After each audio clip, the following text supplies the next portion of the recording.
So in this segment, we're going to be reacting to some of the unhinged Liz Truss comments at the Heritage Foundation. Whoever at the Heritage Foundation thinks it's a good idea to get Liz Truss in should just make your organisation look like a joke. Might do 2 videos on this, depending on what's covered, depending on certain things. But yeah, let's have a look at this video, because this is genuinely stupid. Shouts out Politics Joe for the compilation as well. What I think we've seen over the past few years is a new kind of economic model taking hold in our countries, one that's focused on redistributionism, on stagnation, and on the imbuing of woke culture into our businesses. I love that. Stagnation, that was down to the Tories. Under New Labour, economic growth was decent. Redistributionism, that's been the way of kind of England for a long time now, to redistribute wealth, because of the fact that you need consumption, and the only way you'll get consumption typically is through redistribution of wealth to an extent. So her arguments here from off the bat don't really make sense on the video. She had to get woke in there as well to let the people know she was being serious. Right-wing grifter. I call these people the anti-growth movement, and they come in many shapes and sizes. There are the vested interests who don't want challenge and don't want competition. They've always been there. But they've been joined by socialists in environmental clothing, who in the name of combating climate change insist that we should simply stop virtually every kind of economic activity. That's a straw man. I don't think that's true at all. I don't think that's what Extinction Rebellion have said at all. But I don't agree with a lot of the things that they do or say. But I don't think it's true that they want to stop all economic activity. That's a massive straw man. Then we have the ESG culture. Who? Perpetrated by many in big corporations, where the focus is on hitting a diversity target or hitting a social target, rather than actually generating money for employees and for the country.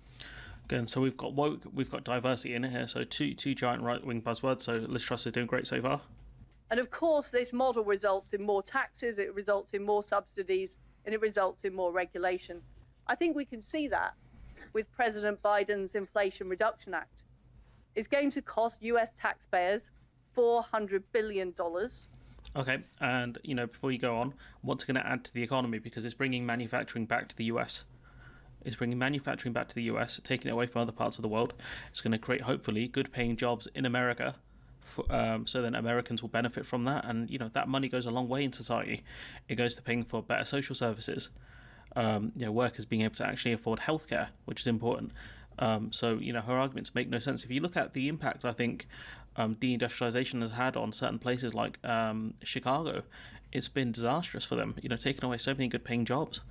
And that's how you build a decent society. You have decent, good paying jobs where people can afford to live and don't have to constantly, put in a 40-hour work week or a 35-hour work week every week, where you have both people, in the family working because they can't make ends meet. So what she's saying is absolutely ridiculous. And this is a person who probably hasn't had to do a hard days of work in her life, or probably in a long time, let's be honest. It's going to encourage US industry to spend their time rent seeking and going to the government for those subsidies. And it's also going to cut competitors out of the market, including companies in the United Kingdom. It's gonna cut competitors out in the United Kingdom. Why would Americans care about competition for the United Kingdom? What you could have now, depending on how these subsidies work, is different companies being able to set up now in America. You could actually have more competition, because companies can say, it's going to cost us, and they say $1 billion to set up a factory, but the US are offering us $500 million in terms of subsidies, putting up half the cost. So we can actually set up in America. You might actually see more competition depending on how the subsidies work. So what she says here is ridiculous, talking about pricing out English competition. The only thing that's going to price out English competition is Americans being able to supply goods cheaper because of the subsidies.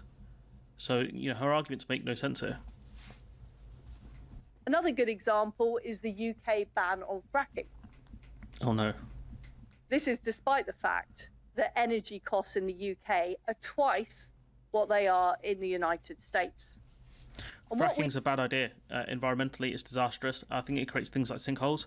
For her to push the idea of fracking is wow. What we are now doing is we are buying gas from America, fracked gas. We are freezing it to minus 260 degrees Fahrenheit We're transporting it across the Atlantic Ocean, and then we're regasifying it in Britain. Now, why on earth does that make economic or environmental sense? It simply doesn't. She's got a point there, and we shouldn't be buying fracked gas. If we're buying that, we shouldn't buy it. But the argument that we should do it in the UK as a justification, it makes no sense given the dangers of fracking, especially because America has way more open land compared to the UK where it's more built up. So her statements make no sense. Or what about our defence industries that are struggling to get investment because they're not deemed socially acceptable? Just as a time when we are using more weaponry to help support the Ukrainians, our defence industries aren't able to raise the funds they need in all cases because of some of these ESG requirements. Across the board, what we see is it's getting harder and harder to get things done, and it's getting harder to get on. She's the one that spiked people's interest rates and caused the cost of borrowing to go up from the government. So, to argue that things have been harder to get on, or life is more difficult, it's because of 13 or 12 years of conservative rule. That's what's happened here, and that's in part because of you, Liz Truss. Overall, the Anglo-American model of capitalism is being subverted. And the Heritage Foundation itself, in its own Index of Economic Freedom, has shown that the US and the UK are falling down the league table. And in fact, the UK has now fallen behind Germany in terms of our level of economic freedom. What the economic freedom? What does that even mean? What kind of metric is that? It makes no sense. I fear that our countries are becoming social democracies by the back door. So we've ended up... We're nowhere near social democracy. Social democracy is like the Scandinavian countries. We wish we're a Scandinavian country because they are happier than us. Their public services work better than ours. They are better educated. So this idea that we're becoming social democracies, like when you look at the social democracies versus where we are, they are doing much better than us, much better. So we can only dream of becoming a social democracy. Let's be honest. In a situation following the financial crisis and following COVID, where there was even more money given out and supplied by the government, and in the UK that amounted to £400 billion. I think in the US it was $5 trillion. We've ended up in a situation where people see the government as the concierge. I've got a problem, I'll call the government. That's nonsense, especially in the context of America, where they don't even have healthcare. Kind of like NHS or not free healthcare. I can't remember the exact term, or national healthcare, but they've got to pay private. If the Americans thought the government were going to sort out their problems, they would not be living the way they do. The government can't even sort out gun control in their own country. And in the UK, we don't think the government can solve anything because you guys have botched it so badly. Everything in this country, in the UK, is broken, and it's the Conservatives that broke it. The raw sewage in the waterways, trains that never appear, buses that don't appear on occasion as well. You name it, the Tories broke it. Royal Mail, a service that's gotten far worse, where workers were demanding pay rises, and you had certain people within the company saying, we'll just go bust, or we'll just bankrupt the company because we don't want to pay you guys. So it's just absolutely ridiculous statements from Liz Truss once again. My business is failing. I'll get on the phone and sort it out. My investment isn't doing very well. It's the government's problem. That's what David Cameron did with Greensill. The company wasn't going too great, and he tried to call the government to get a bailout. So she's not 100% wrong there, but she should look at who's actually making those phone calls. I can't buy a house. I need to call the government. That's a stupid point to make, considering she spiked people's interest rates. People lost, not mortgage offers, because I think those are legally binding, but people lost their agreements in principle because of Liz Truss, of the damage she did to the economy. So for her to say, I can't buy a house, it's the government's fault. It is the government's fault for not building enough, housing, affordable housing, especially for first-time buyers. But given what she did, for her to make that point shows how out of touch she is. And for the people in her constituency, this is who you elected. So thanks, people. But I can tell you, as somebody who's worked in government for many years, that is not the answer, and it's not sustainable. I think if you are somebody who's not worked in government, you perhaps don't understand quite how hard it can be to get things done and to make that change. Boris Johnson said it was like one of those nightmares where you simply can't move your feet. Well, Boris Johnson struggled a lot in government because the man's an absolute moron, just like you were. Tony Blair talked about the scars upon his back, and I'd spent many years in government. I knew it would be difficult, but I still didn't understand quite how hard. We've allowed our opponents to fill playing the victim. You know, you talk about woke culture and all this stuff, but you're playing the victim. The airwaves. We've allowed them to crowd our campuses, and we've allowed them to use our institutions to undermine our values. We share a great heritage of freedom between our two countries. You're talking to a country where kids can get shot at school, so I wouldn't say we have that. They have that much freedom. The US Constitution, Magna Carta, there are many founding documents that I could mention. But that freedom is being undermined. And of course, we need to be self-critical. We should subject ourselves to self-examination. We believe in a free press. But what I think it's come to is self-flagellation.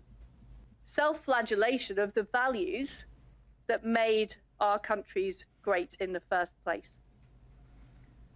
Identity politics, which is basically the idea that what group you're in is more important than the person you are.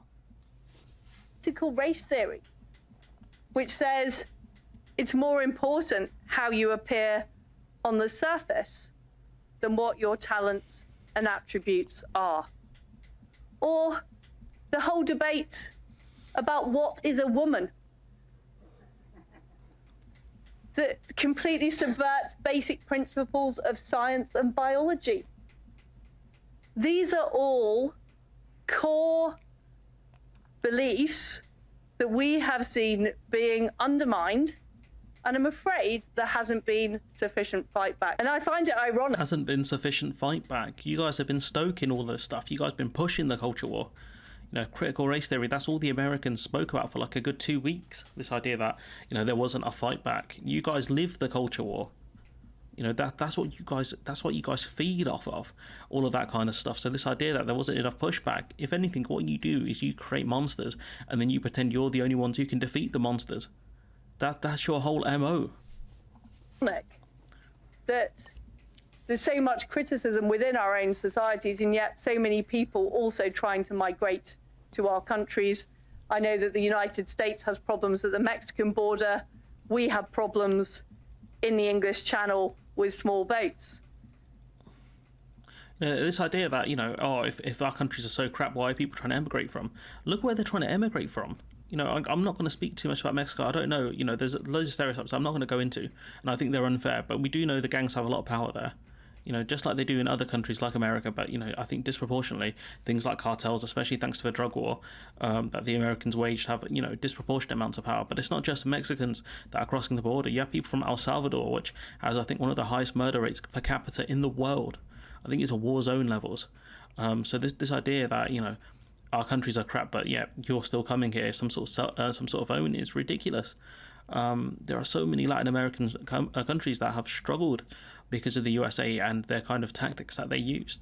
And if you look at the people coming here from to the UK, you know, I don't know what's going on in Albania, I'll be honest. I haven't done enough research into it, but there are some coming from Afghanistan. You know, we let them down, we promised them refuge, and here they are, and we're saying, you know, what are you guys doing here? You know, come through safe and legal channels, but there aren't any for them.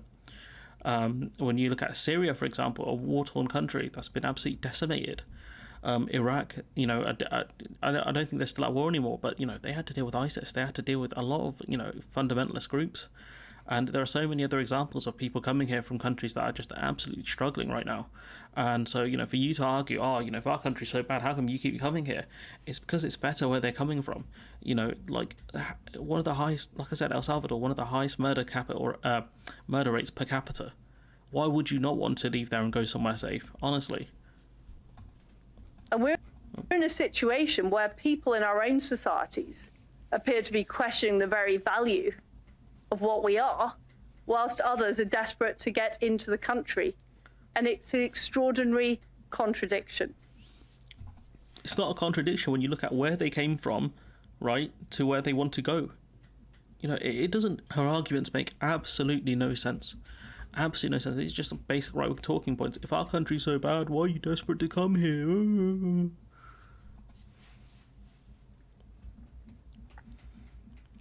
So what can we do about all this? The left have weaponized people's concerns about the economy and environment, using terms like fuel poverty and the climate emergency to justify policies which are anti-growth and socialist.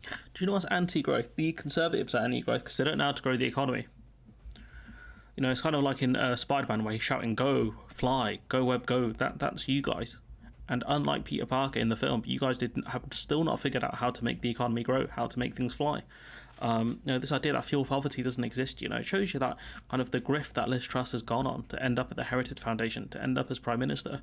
You know, she's saying, downplaying things like fuel poverty, and it's a real thing. People have to decide between heating and eating. And you played into that, Liz Truss, with your stupid policies.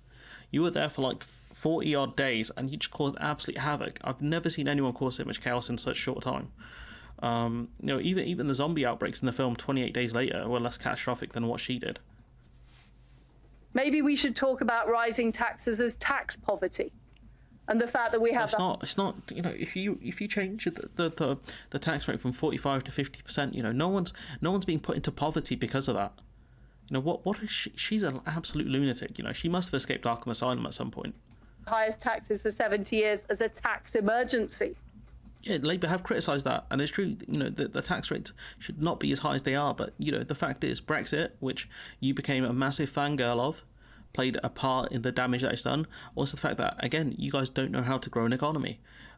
That's one of the bigger problems. And maybe rather than a cost of living crisis, what we've actually got is a cost of government crisis. Last autumn, I had a major setback. Food inflation is that higher than 15%? 15%, and she's talking, oh, we don't have an emergency, all of this other nonsense. Like, you're living in cloud cookie land, mate. But I care too much to give up on this agenda. I think it's too important. We need to get real about the threat from authoritarian regimes and their unwitting allies in the anti-growth movement in the West. What are you talking about? Authoritarians and their links to the anti-growth movement? If you want to talk about links authoritarians have to the anti-growth movement, let's talk about all that Russian money that was flowing into the Conservative Party, because the Conservative Party are the party of the anti-growth because they can't grow the economy. They've struggled. David Cameron, there was a double-dip recession. That's how bad things were. So this idea, you know, if you want to talk about authoritarians linked with the Antigrowth Coalition, that's you. You guys are the Anti-Growth Coalition, and you guys have had links to some of the worst authoritarians in the world and have sold them weapons. So, you know, you're going to have to be looking at the mirror. It definitely feels like everything they say against you is them projecting themselves, honestly. We need to get organised about taking these forces on. And we need to fight this battle of ideas once again. You've been fighting the battle of ideas. Where are your ideas? It's full of garbage, absolute garbage. Honestly, I'm baffled. I'm baffled. I'm stunned. I'm in shock. I'm in awe. I can't think of any more words. She's crazy. She's crazy. I don't mean that in a derogatory way because she's a woman. I just mean that because look at what she has said here. You know, it's just absolute stupidity, and I'm ashamed that she became Prime Minister of this country. Yes, you know, she did it by through the back door, really, because she was elected by party members. But, like, people, like, you know, somewhere in England, there's a constituency that elected her multiple times, right? Did they not ever question, you know, is she the right candidate for the Conservative Party? Or is she the right candidate for us? Because, you know, she's mad. You know, at least she's got rid of the eye twitch thing, which I think she does because of stress. So at least that's a positive for Liz Truss. You know, we can give her some credit for that, because that thing was terrifying. But, you know, that aside, it's just, wow. You know, she's gone on a big grift, and, you know, right-wingers will hire her to give speeches, probably because she's a bit more stable than Boris Johnson, and she does a bit more preparation work. But honestly, this is unhinged. This is absolutely unhinged. But anyways, I'm going to leave it there. Let me know what you think in the comments below. Like, comment, share, subscribe. Support the channel on Patreon if you can. And hopefully I'll see you in the next one.